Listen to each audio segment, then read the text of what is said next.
আজকের দিনটা অর্থাৎ 21 তারিখ দক্ষিণবঙ্গের সব জেলাগুলোতেই হালকা থেকে মাঝারি ধরনের বৃষ্টিপাতের সম্ভাবনা থাকছে, বজ্রবিদ্যুৎ সহ, সাথে দমকা হাওয়া। দু এক জায়গায় শিলাবৃষ্টির সম্ভাবনা থাকছে।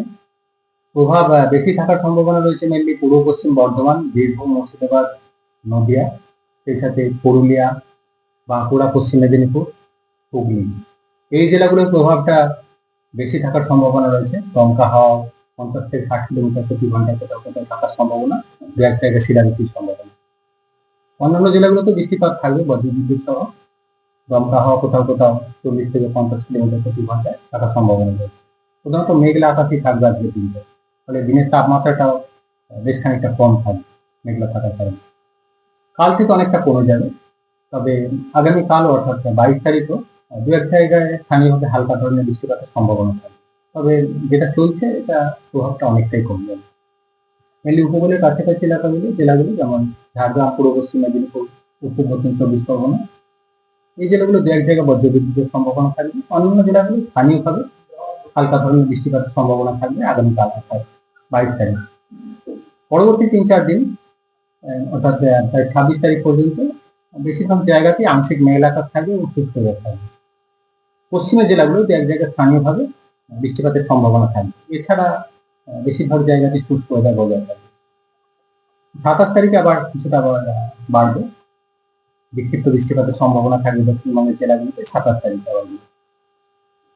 কলকাতা পার্শ্ববর্তী অঞ্চলের জন্য আগামী 24 ঘন্টায় প্রধানত মেঘলা আকাশ, কয়েক পশলা হালকা থেকে মাঝারি ধরনের বৃষ্টিপাতের সম্ভাবনা থাকছে। দিনের তাপমাত্রা সর্বোচ্চ 35 ডিগ্রি কাছাকাছি, সর্বনিম্ন 19 থেকে 20 ডিগ্রি কাছাকাছি থাকবে।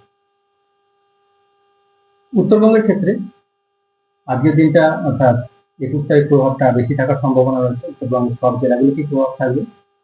ভারী থেকে অতি ভারী বৃষ্টির সম্ভাবনা রয়েছে, বিশেষ করে জলপাইগুড়ি, আলিপুরদুয়ার এই জেলাগুলো রয়েছে। উত্তরের অন্যান্য জেলাগুলো অর্থাৎ দার্জিলিং, কালিম্পং, কোচবিহার এই জেলাগুলোতেও দু এক জায়গায় ভারী বৃষ্টির সম্ভাবনা রয়েছে আগামী 24 ঘন্টায়। উত্তরের 5টা জেলাতে অর্থাৎ দার্জিলিং, কালিম্পং, জলপাইগুড়ি, কোচবিহার, আলিপুরদুয়ার এই জেলাগুলোর প্রভাব বেশি থাকার সম্ভাবনা রয়েছে বৃষ্টিপাতের পরিমাণ হিসেবে। দু এক জায়গায় ভারী থেকে অতি ভারী বৃষ্টির সম্ভাবনা থাকছে, শিলাবৃষ্টিরও সম্ভাবনা থাকছে।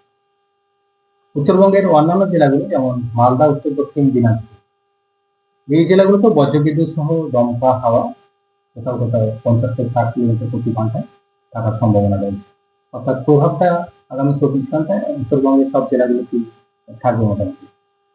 আগামীকাল থেকে অর্থাৎ 22 তারিখ থেকে কিছুটা কমে যাবে, মানে অনেকটাই কমে যাবে। মেনলি উত্তরবঙ্গের উত্তরের জেলাগুলো হালকা থেকে মাঝারি ধরনের বৃষ্টিপাতের সম্ভাবনা বজায় থাকবে 22 তারিখে, তবে বৃষ্টিপাতের পরিমাণ কমে যাবে। মালদা, উত্তর দক্ষিণ দিনাজপুর এই জেলাগুলো দু এক জায়গায় হালকা ধরনের বৃষ্টিপাতের সম্ভাবনা থাকবে 22 তারিখ। তারপর 26 তারিখ পর্যন্ত এই স্থানীয়ভাবে হালকা ধরনের বা বিক্ষিপ্ত বৃষ্টি, বিশেষ করে উত্তরবঙ্গের উত্তরের জেলাগুলো কন্টিনিউ করবে। একটা না নয়, মানে স্থানীয় ধরনের বা বিক্ষিপ্ত ধরনের বৃষ্টি থাকবে, তার ইন্টেন্সিটি কম থাকবে। 24 তারিখে কিছুটা ইন্টেন্সিটি একটু মাঝারি ধরনের থাকবে, হালকা থেকে মাঝারি ধরনের বৃষ্টিপাতের আবার সম্ভাবনা থাকবে উত্তরবঙ্গের উত্তরে 5টা জেলা। অর্থাৎ তার প্রভাব যদি বলা হয় বেশি থাকবে মেনলি আজকের দিনটাই আগামী 24 ঘন্টায় উত্তরবঙ্গ দক্ষিণবঙ্গ দুই জায়গাতেই। আর মৎস্যজীবীদের জন্য আজকের দিনটা সমুদ্রে যেতে নিষেধ করা হয়েছে। একটানা উইন্ড থাকবে না, কিন্তু মাঝে মধ্যে যখন বৃষ্টিপাতের সম্ভাবনা তৈরি হচ্ছে, বজ্রবিদ্যুৎ যখন তৈরি হচ্ছে, সেই সময় দমকা হাওয়া থাকার সম্ভাবনা রয়েছে 40 থেকে 50 কিলোমিটার প্রতি ঘন্টায়, বেড়ে সেটা 60 কিলোমিটার প্রতি ঘন্টায় থাকার সম্ভাবনা। সেই কারণে মৎস্যজীবীদের জন্য আজকের দিনটা সমুদ্রে যেতে নিষেধ করা, মাঝে মধ্যে এই দমকা হাওয়া থাকার কারণে। কাল বৈশাখীর কোনো সম্ভাবনা? দমকা হাওয়া যেটা বলা হলো 50 থেকে 60 কিলোমিটার প্রতি ঘন্টায় দমকা হাওয়া, বজ্রবিদ্যুৎ সহ বৃষ্টিপাতের সম্ভাবনা থাকছে, বিশেষ করে পূর্ব পশ্চিম বর্ধমান, বীরভূম, মুর্শিদাবাদ, নদিয়া, পুরুলিয়া, বাঁকুড়া, পশ্চিম মেদিনীপুর, হুগলি এই সাইডটার প্রভাবটা বেশি থাকার সম্ভাবনা রয়েছে, শিলাবৃষ্টির সম্ভাবনা থাকছে দক্ষিণবঙ্গের জন্য। উত্তরবঙ্গের ক্ষেত্রেও 50 থেকে 60 কিলোমিটার প্রতি ঘন্টায় দমকা হাওয়া সহ বজ্রবিদ্যুৎ সহ বৃষ্টিপাতের সম্ভাবনা থাকছে। দু এক জায়গায় ভারী থেকে অতি ভারী বৃষ্টির সম্ভাবনা, বিশেষ করে উত্তরের জেলাগুলো শিলাবৃষ্টির সম্ভাবনা রয়েছে। উত্তরের জেলাগুলো বৃষ্টিপাতের কারণ যেটা বলা হচ্ছে মেনলি বঙ্গোপসাগর থেকে জলীয়বাষ্পের প্রবেশ খুব বেশি রয়েছে। দক্ষিণবঙ্গের উপর দিয়ে একটা নিম্নচাপ অক্ষরেখাও রয়েছে, সেই সাথে একটা পশ্চিমী ঝঞ্ঝার প্রভাব রয়েছে। পশ্চিমী ঝঞ্ঝাটা বর্তমানে উত্তর পশ্চিম ভারত থেকে প্রায় ছত্তিশগড় পর্যন্ত বিস্তৃত রয়েছে। অর্থাৎ এই পশ্চিমী ঝঞ্ঝার কিছুটা প্রভাব থাকছে, একটা নিম্নচাপ অক্ষরেখাও রয়েছে দক্ষিণবঙ্গের উপর। জলীয়বাষ্পের প্রবেশে যথেষ্ট বেশি রয়েছে, সেই কারণে এই বৃষ্টিপাতের সম্ভাবনা মেনলি প্রভাবটা আজকের দিনটা বেশি থাকবে। কারণ তো বিষয়টা তাপমাত্রা তো স্বাভাবিকের থেকে অনেকটা কম। যেহেতু মেঘলা আকাশ হয়ে গেছে বা সকাল থেকে অনেকটা বৃষ্টিপাত করছিল অনেক জায়গাতে, ফলে তাপমাত্রা দিনের তাপমাত্রা আজকের জন্য এটা অনেকটা কমে গেছে। আজকের দিনটা তাপমাত্রা কম থাকবে অনেকটাই।